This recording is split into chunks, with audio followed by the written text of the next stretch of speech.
piscando, está rodando. Rodando, eu vou para minha casa. Boa tarde. Boa tarde a todos os milhões de assinantes, de seguidores, de influenciados por essas ideias tão revolucionárias e maravilhosas que este imbecil que vos fala pensa que um dia poderia ter, né? Mas nunca foi essa a minha intenção, podem ficar tranquilos. Eu não sou tão pretensioso assim. Enfim, sexta-feira 13, final de expediente.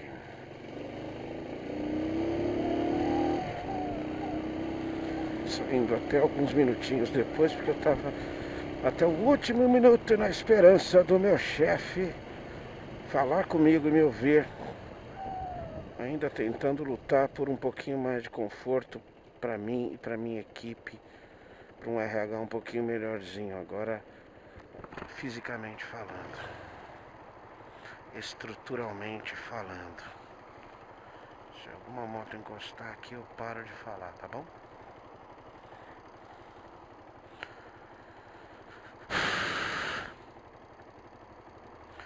Dia bastante corrido, bastante produtivo. Fiz bastante coisa, me livrei de bastante obrigação básica e urgentíssima.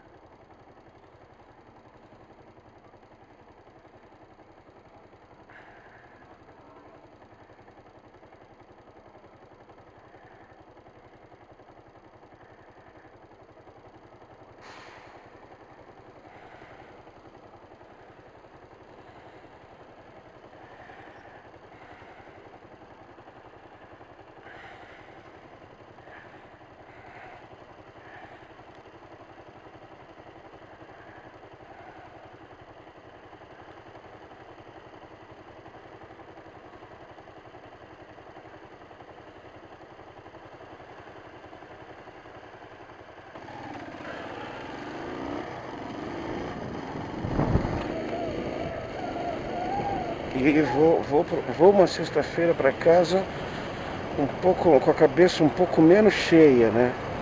Não fosse essa ingrata surpresa de pensar que a minha gestão tinha entendido a minha necessidade do RH ali, estaria tudo mais legal ainda, mas não tem nada perdido não.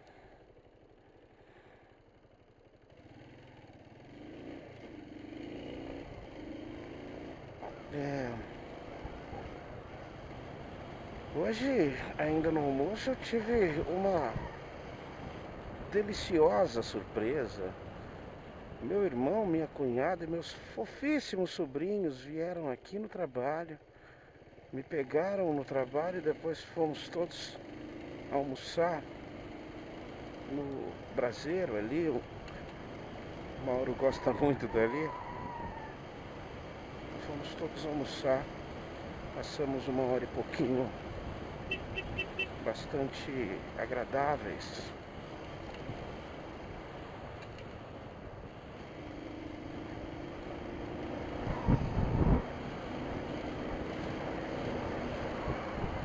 Noção zero, né? Noção menos zero, né?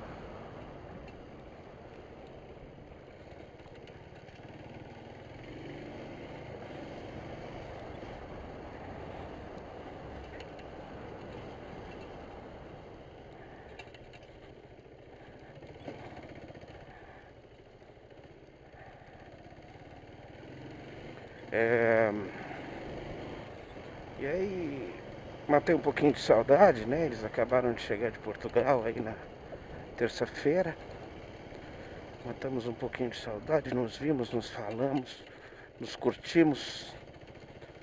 E iremos, nessa semana não vamos nos ver no fim de semana.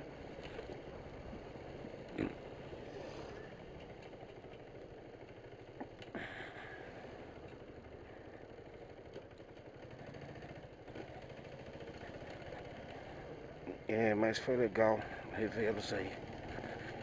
Meus sobrinhos são uns fofinhos, inteligentíssimos, carinhosos, sabe, sarcásticos, com um astral gostoso. Enfim, é sempre muito bom vê-los. Minha cunhada com a cabeça descansada aí também. Volta a trabalhar na segunda, né?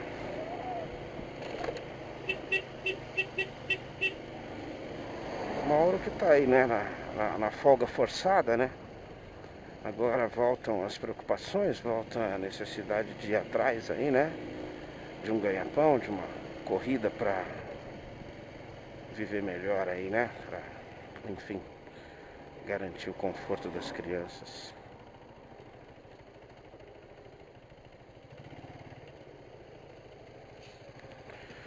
Meu torcicolo deu uma melhorada durante o dia, de manhã, mas me machuca bastante na moto, bastante. É bem incômodo, tô com uma dor que vai da nuca até o meio das costas. Foi uma lesão bem forte, foi uma lesão bem pesada, que me incomodou bastante no trabalho também.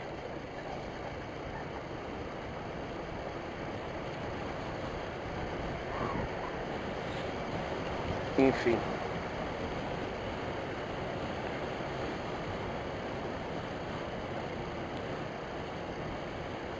Muito bom revê-los. Agora eu tenho que, antes de chegar em casa ainda, comprar um Mi da minha mulher. Eu vou comprar no mercado ali de perto. Tomara que eu lembre, senão eu vou ter que sair, né? Entrar e sair. Melhor eu ir de uma vez. Só passar, é só ir. Eu dei a seta, então eu vou, né?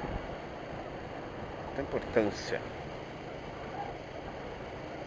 Tava vendo falar aqui, né? Matar um pouquinho do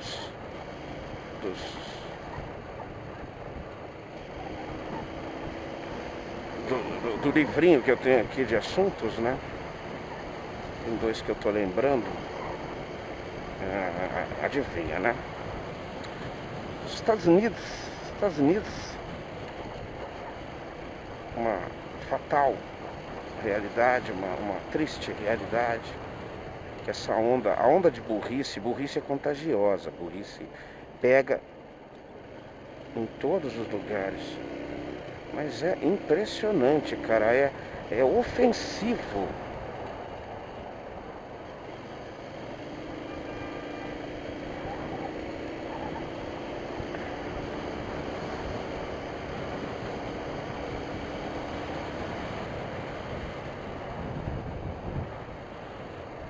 Tá acontecendo alguma coisa com essa senhora.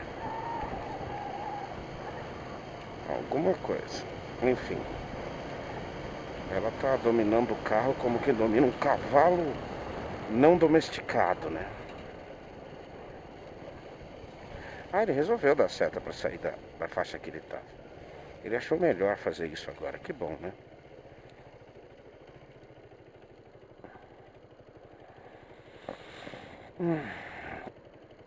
E burrice é contagiosa. Por que eu tô falando isso?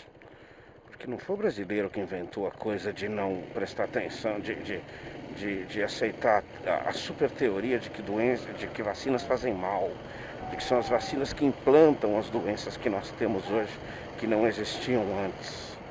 Esta estupidez, essa imbecilidade, ela vem de longe, de já há bons anos, tá? Existe gente que faz isso há muito tempo.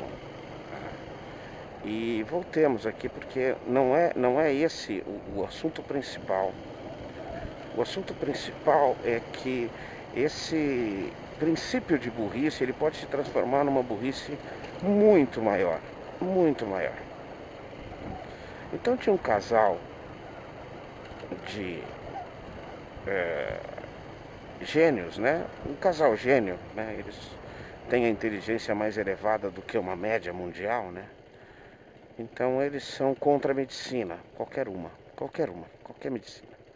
Então, inclusive, isso inclui você ter filhos em casa com parteiros, né?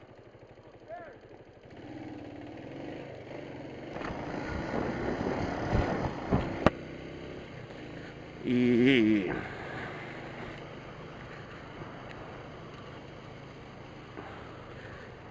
você isso fazer o quê? Não tem nada de muito errado nisso. A figura da parteira é uma coisa bastante conhecida. Tem pessoas da minha geração que nasceram de parteira.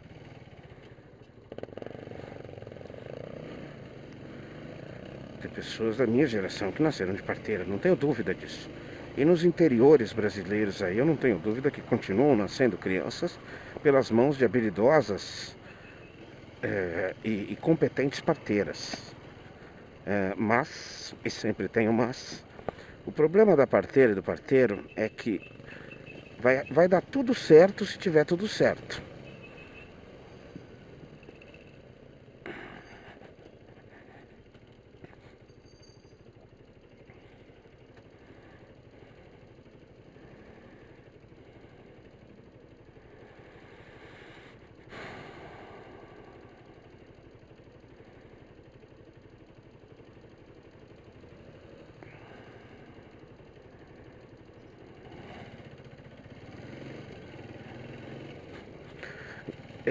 Mas se houver algum problema,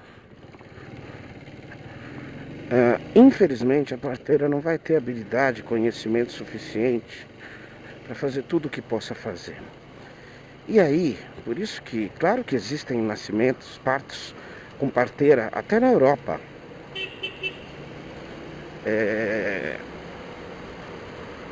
Mas é obrigatoriedade partos em casa, partos humanitários que eles costumam dizer, né? Mas é obrigatória a presença de uma equipe médica, no mínimo de socorro.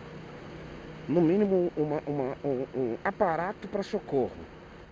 Para numa necessidade haver equipamento e disponibilidade para salvamento das partes envolvidas.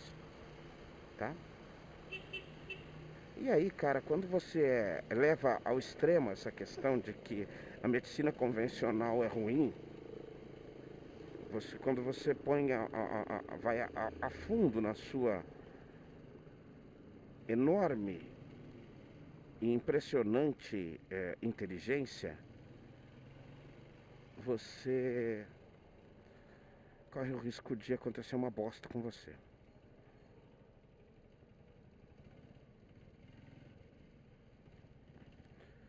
E foi o que aconteceu com esse casal.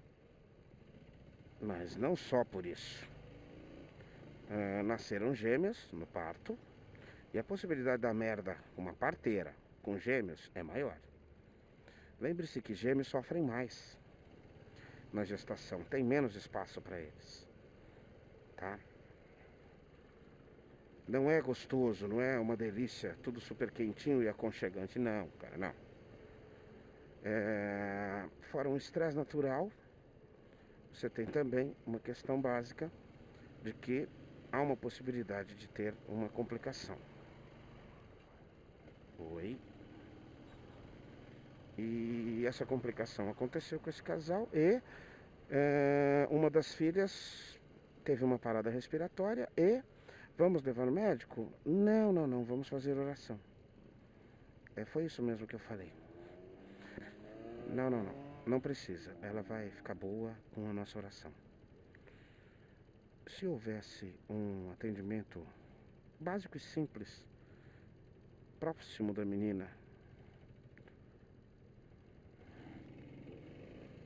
não haveria nem sequer sequela, quanto menos uma fatalidade deste tamanho como a morte da criança. O pajeiro aí é aventureira, né?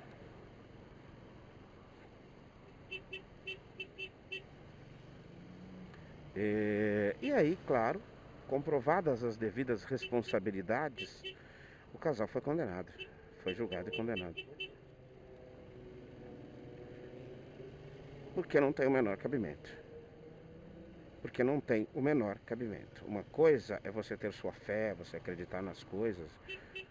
Outra coisa é você, por negligência, ou é quando a sua fé te faz prejudicar as outras pessoas, tira delas um direito básico, entre eles o direito à vida. Em qualquer aspecto, em qualquer aspecto.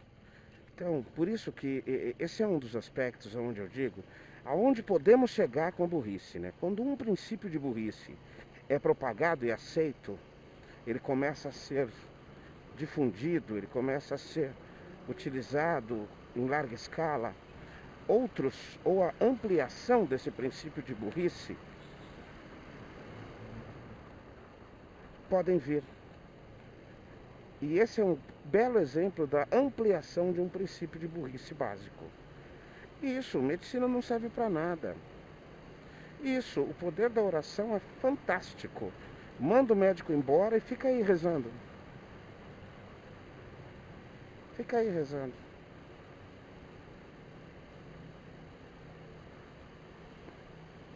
Esse conceito doente de Deus pode ferrar a tua vida, eu não tô nem aí. Mas ferrar uma criança? Porra, velho. Uma vida que seja qualquer uma. Um velho, um jovem ou uma criança. O princípio é o mesmo, meu amigo. O princípio é o mesmo. É a mesma coisa que você colocar uma bomba na sua cintura e entrar num prédio e matar em nome do seu Deus. É a mesma coisa. Você está matando, você está usando a religião, usando a sua crença contra as outras pessoas. E não é para isso que serve. Na minha opinião, para que serve a crença? Para dar conforto aos líderes religiosos. Só isso. Só isso. Mais nada. Nada. Todo líder religioso, ele tem mais conforto do que os seus seguidores. Todo. E esse é o objetivo de existir religião, de propagar religião, de se defender religião. Tá? Quer mais um exemplo? Tem um templo gigantesco desse sem vergonha, desse Valdemiro, lá no centro, acho que na região do Brás ali, acho que é isso. Não, eu não deixo você passar. Já disse, que saco que as pessoas têm mania de dar a seta e vir entrando. Não vai entrar.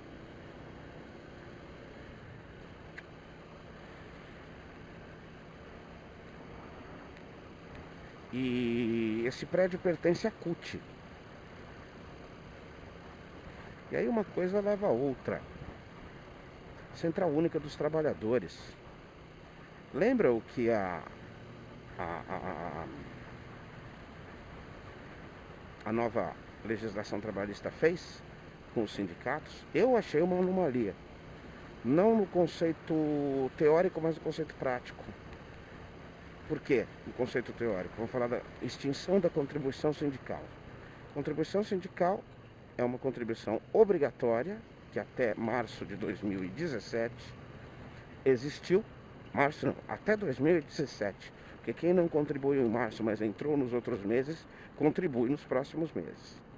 De um dia do seu salário em prol do sindicato de sua categoria. Ele precisa esse valor é repassado ao sindicato, ele precisa desse valor para poder defender os interesses dos funcionários, dos empregados dessa categoria. Não tem nada de imoral, mais ou menos, nisso.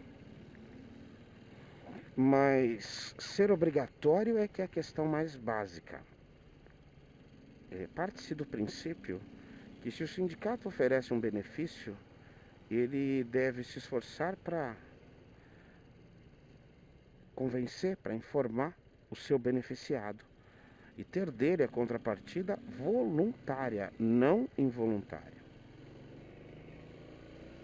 Eu parto deste princípio básico. porque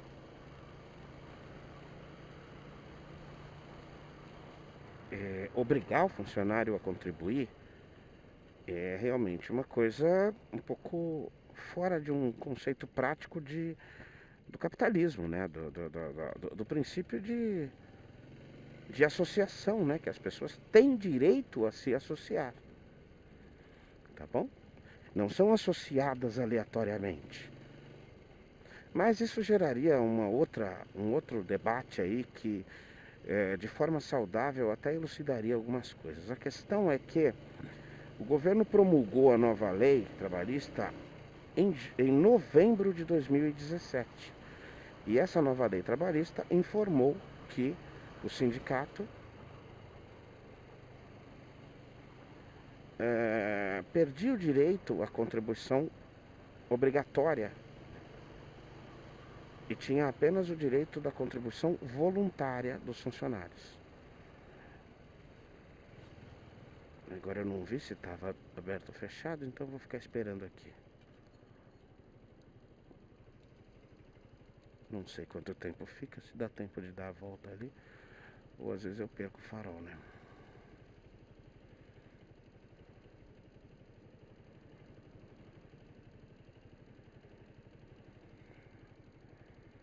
Viu? Daria tempo de fazer a voltinha lá na frente.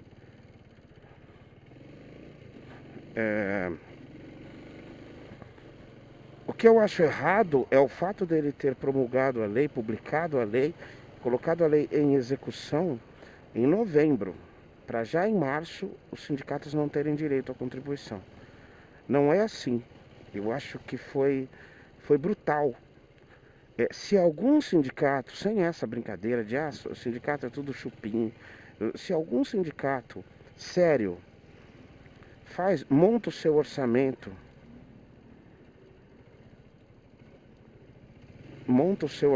para o ano seguinte, para suas atividades, ele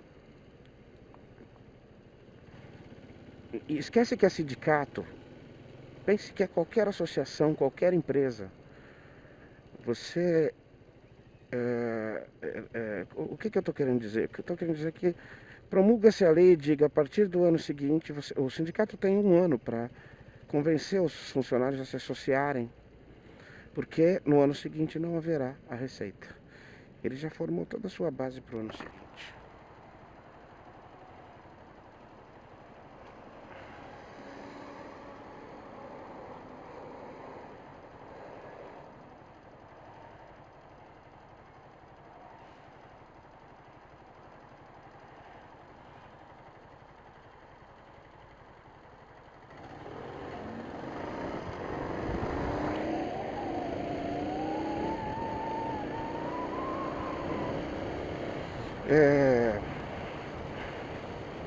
Na minha opinião, a coisa certa a se fazer nesse assunto seria ainda desconta esse ano e no ano que vem não tem mais. É um mínimo de respeito a uma possibilidade de alguma dessas entidades ter correção nas suas atitudes e ter tempo para se programar. Ok? E não foi o que aconteceu. Então voltemos aqui. Por que eu estou explicando contribuição sindical para falar do Valdemiro? Ele é só um detalhe. E o que aconteceu na prática por causa disso? Os sindicatos simplesmente não têm dinheiro para pagar a conta de luz. Não tem dinheiro para pagar a rescisão dos empregados, dos funcionários dos sindicatos. Tá? E estão abandonados. As convenções coletivas desse ano não estão saindo. O dinheiro simplesmente, vamos dizer que os sindicatos têm hoje menos de 1/10 do dinheiro. Porque a lei manda que quem quiser contribua. E nós fizemos os avisos nas empresas. E os funcionários interessados em contribuir, contribuíram, tudo certo. A gente fez o desconto, fez o repasse. Só que, meu amigo, uma coisa são 300 funcionários, outra coisa são 3 funcionários, 4 funcionários. contribuindo com um dia do seu salário. Nessa proporção, meu amigo, não tem muita coisa a se fazer. Os sindicatos se descapitalizaram imediatamente. Não tem como se sustentar.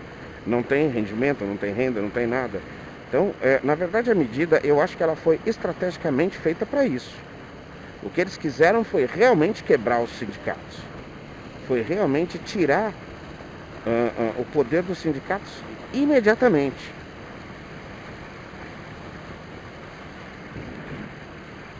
Minha convenção coletiva sai normalmente, a data base é abril, entre junho e julho. Mas não temos nem ideia. E quando o funcionário liga no sindicato, o sindicato fala, ninguém contribuiu com contribuição sindical. Já disse que eu não vou discutir o teor de contribuição sindical, se deve ou não. Na minha opinião, não deve. Na minha opinião, o sindicato tem que conseguir associados, fornecendo muito mais do que só uma defesa, uma homologação quando é demitido, uma fiscalização na homologação quando é demitido. O sindicato deve oferecer muito mais, na minha opinião. Mas, enfim, a CUT é uma organização sindical, Central Única dos Trabalhadores. Ela abriga, inclusive, várias categorias, vários sindicatos foram se fundindo. E claro, o que acontece com a CUT numa época dessas? Tá tão fodida quanto os outros, talvez mais, porque o nível de endividamento dela é maior. Tem mais pessoas, mais funcionários, mais estruturas. Mas a farra foi boa, porque tem ótimos prédios por aí. Então tem um desses prédios lá na região do Brás, que eles estão colocando à venda por 40 milhões. E dizem que é uma pechincha. Dizem que esse prédio vale muito mais. Nos dois primeiros andares, se eu não me engano, no térreo e no primeiro, funciona uma das maiores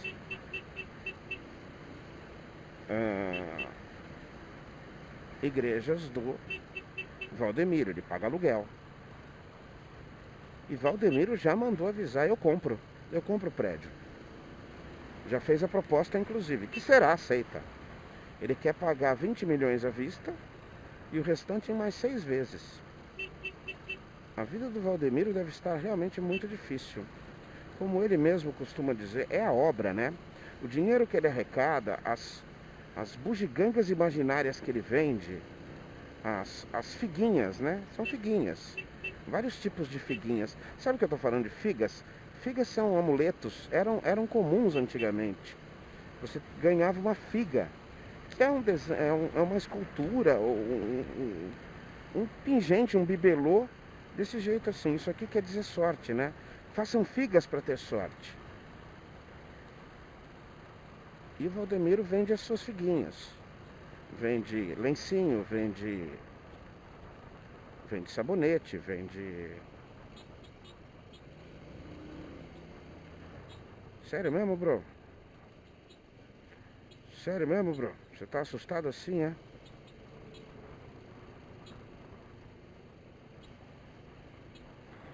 Ai. E ele sempre fala que é em nome da obra.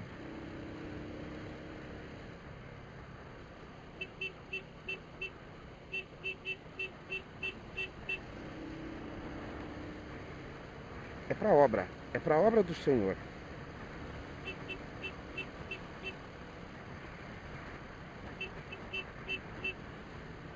As fazendas, as propriedades que esse cara tem para uso dele, jatinho, helicóptero, carros luxuosos. Ele não faz nem questão de esconder. Eu acho que ele conhece a manada, né? Eu acho que ele conhece o rebanho, mas literalmente um rebanho de ovelhas irracionais, ruminantes, que estão ali aos seus pés lhe fornecendo o alimento, lhe fornecendo a quentura, né? O aquecimento, lhe fornecendo tudo. com juros e correção, né? Mas enfim, um cara desses é um cara que não tira um dinheiro de ninguém. Ele não aponta arma pra ninguém, ele não ameaça ninguém, ele não sequestra ninguém. Embora eu ache o que ele faz mais hediondo do que esses crimes hediondos, né?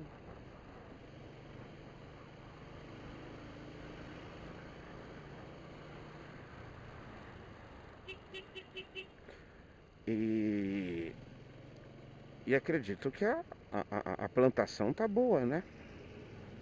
A plantação tá muito boa, né?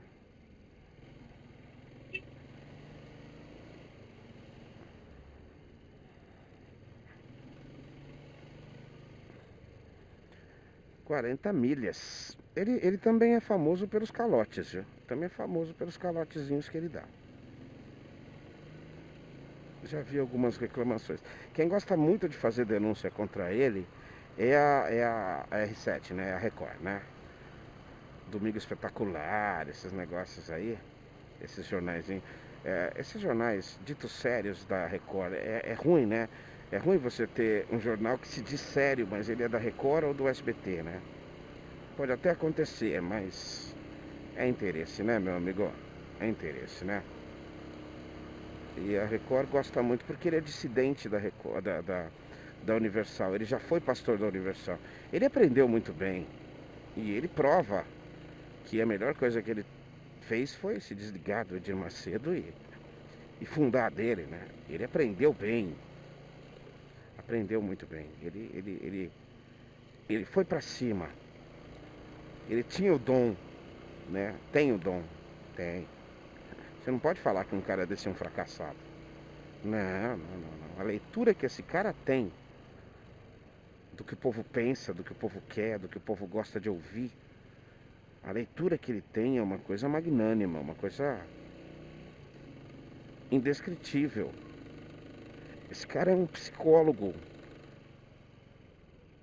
doutorado. Esse cara é um psiquiatra PhD. Ele manja exatamente como construir. Ele não está preocupado. Ele é filmado. Ele é filmado e as imagens rodam o mundo todo. Ele não se preocupa com o ridículo. Ele é um tremendo de um ateu. Um convicto ateu. Só pode ser ateu. Só pode ser. Quem faz a quantidade de blasfêmias que o próprio livro bosta que ele usa como base, só pode ser ateu. Mas enfim. E não é um ateu que eu admiro. Eu não admiro porque prejudica as pessoas. Aí não, né? E é voluntariamente. O que é mais cruel nisso tudo é que a exploração é voluntária. Se chama exploração, é a dita exploração da ignorância. É explorar a ignorância. É entender a ignorância e tirar proveito dela. Essa exploração ela é a mesma do político corrupto. Ela é a mesma do vendedor desonesto. O que esses caras são no fundo? Eles são vendedores. Eles estão vendendo a salvação, estão vendendo o céu. E você quer uma coisa mais atrativa do que o céu? Para uma pessoa sofrida, ignorante, que não tem conforto, que não tem uma vida relativamente digna, você quer mais confortante para essa pessoa do que ela saber, olha, eu estou passando por isso, por essas dificuldades, mas essas dificuldades são passageiras, porque quando eu for embora daqui, eu vou para o céu, eu vou descansar, eu vou para o paraíso.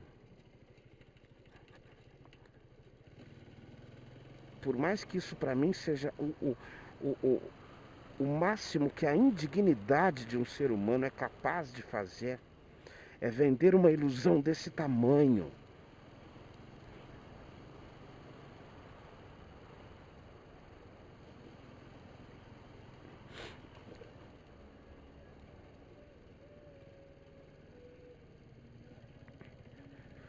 Mas enfim, é assim.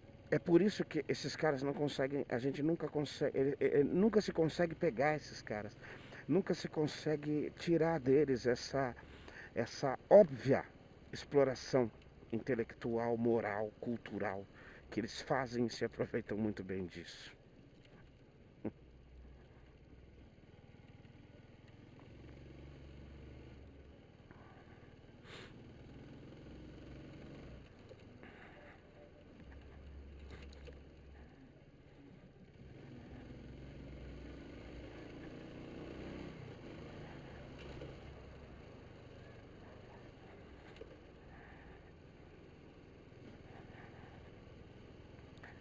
Primeiro porque eles são cercados dessas ovelhas, é longe para chegar nele.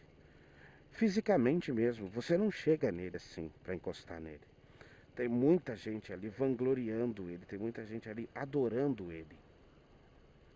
Tem muita gente ali santificando ele. Quando você idolatra e santifica alguém, imagina, até mais. É,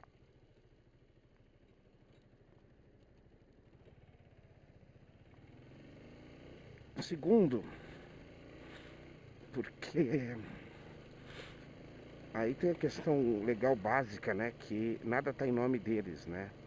E a legislação para igrejas nesse país é a maior pilantragem que existe por conta justamente dessas lideranças religiosas já exercerem ou já terem seus representantes no Congresso. Ai, caramba, esqueci. Esqueci. Saco. Vou pegar o Cauê e subir. Vamos ver se ele vai querer sair um pouquinho de casa comigo, né?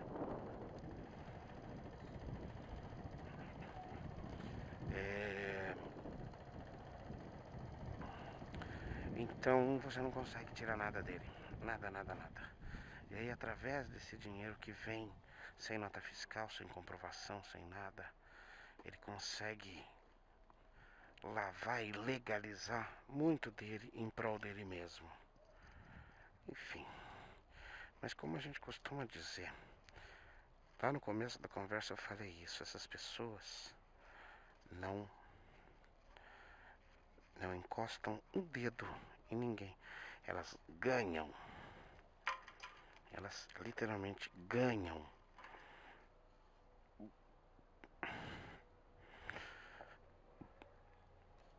o dinheiro. Elas ganham. Eles vêm e dão o dinheiro. Toma. E aí, cara, é aquela coisa. A gente só pode confiar numa lenta, mas irreversível evolução do pensamento, da mente humana. Bom fim de semana a todos, um abraço.